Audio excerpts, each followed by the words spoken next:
Hello বন্ধুরা, অনুরাগের ছোঁয়া ধারাবাহিকের নতুন এপিসোডের কথা বললে প্রোমোতে এমনটাই দেখানো হচ্ছে যে উর্মি যখন সোনাকে নিয়ে বাড়ি ফিরে ঠিক সেই সময় লাবণ্য সেনগুপ্ত সূর্যকে জানায় অজয়বাবুর শরীরটা খারাপ। এটা শুনে সূর্য যেতে রাজি হলে সোনাও সূর্যের সাথে যাওয়ার জন্য জেদ করে। এদিকে উর্মি মনে মনে ভাবে সোনাকে একা সূর্যের সাথে যেতে দিলে ও হয়তো দীপার কাছে যাওয়ার ব্যাপারগুলো সব বলে দিবে, তাই ওদের সাথে আমাকেও যেতে হবে। অপরদিকে দীপা খবর পায় রূপার স্কুল থেকে প্রিন্সিপাল স্যার দীপাকে ডেকে পাঠিয়েছে। এরপর দীপা সেখানে উপস্থিত হলে দেখতে পাই রূপা কয়েকজন ছেলে মেয়েকে মেরেছে। তারপর প্রিন্সিপাল স্যার জানাই রূপাকে তারা আর স্কুলে রাখতে পারবে না।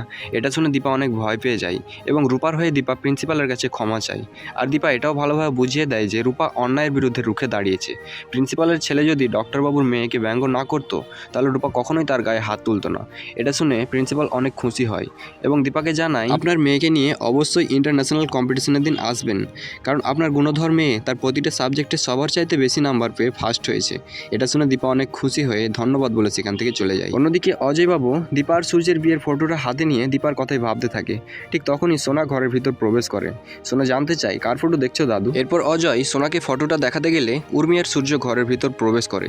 উর্মি সোনাকে দীপার সাথে সূর্যের ফটোটা দেখতে দেবে না বলে অজয়ের হাত থেকে নিয়ে ফেলে ভেঙে দেয়। এরপর আবার সোনা ফটোটা কুড়িয়ে দেখতে গেলে সূর্য সোনাকে ফটোটা দেখতে দেয় না, ভাঙা কাছে হাত কেটে যাবে বলে।